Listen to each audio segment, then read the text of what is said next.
बढ़ती महंगाई का असर अब आम जनजीवन पर देखने को मिल रहा है। लोगों पर इसका सीधा असर जो है वो पड़ता हुआ नजर आ रहा है।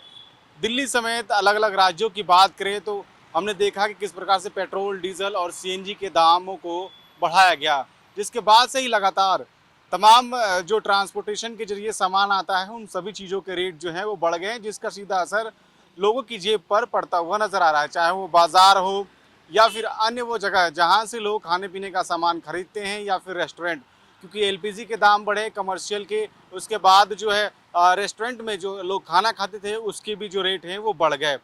जब लोग बाजार जा रहे हैं तो वहाँ पर भी जो विक्रेता हैं या फिर जो खरीदार हैं, दोनों को ही इसका असर जो है दोनों पर ही पड़ता हुआ नजर आ रहा है।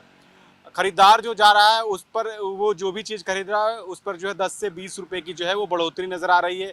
जो विक्रेता है वो साफ तौर पे ये कहता हुआ नज़र आ रहा है कि सामने से जो माल आ रहा है वो पहले से ही महंगा हो रखा है, क्योंकि ट्रांसपोर्टेशन के जरिए जो भी सामान आ रहा है उसके रेट पहले से ही हाई हो चुके हैं, इसलिए वो मजबूरन जो है 10 से 20 रुपए जो रेट हैं वो बढ़ा के बेच रहे हैं।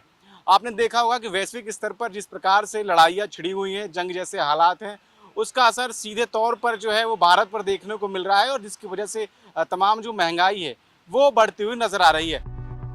लगातार बढ़ती महंगाई ने आम लोगों की मुश्किलें बढ़ा दी हैं। पेट्रोल, डीजल और सीएनजी के दाम बढ़ने के साथ साथ रोजमर्रा की जरूरतों का सामान भी महंगा होता नजर आ रहा है। रसोई से लेकर सफर तक हर चीज का खर्च बढ़ने लगा है।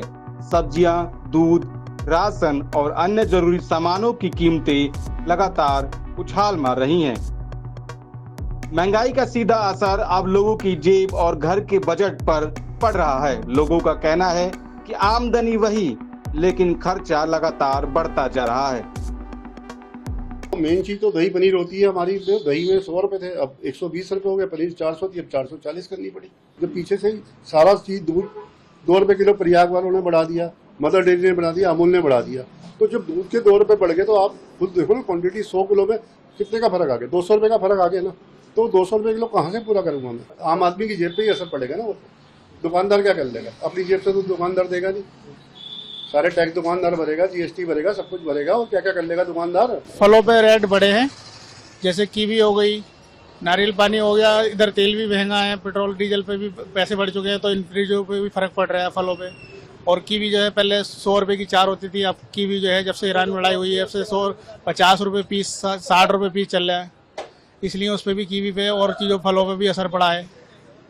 ये नॉर्मल जैसे दुकानदारी जैसे होती थी, आदमी को चाहिए होते थे 5 पीस 4 पीस, तो अब एक ही पीस ले जा रहा है महंगाई की वजह से। जहाँ गाड़ी पहले 1000 रुपए में जावे ही 600 500 600 500 इतनी मट्टी पलीत हो रही है।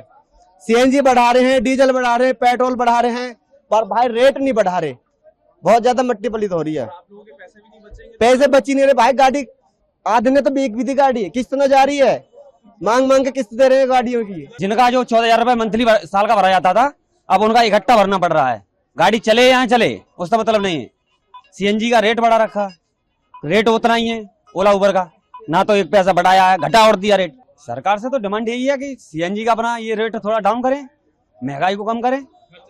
घर चलाना मुश्किल हो रहा है सीधे सीधे। वो तो ईंधन के बढ़ते दामों का असर परिवहन और बाजार की कीमतों पर भी साफ दिखाई दे रहा है। ऐसे में आम आदमी के लिए घर चलाना पहले से ज्यादा मुश्किल होता जा रहा है।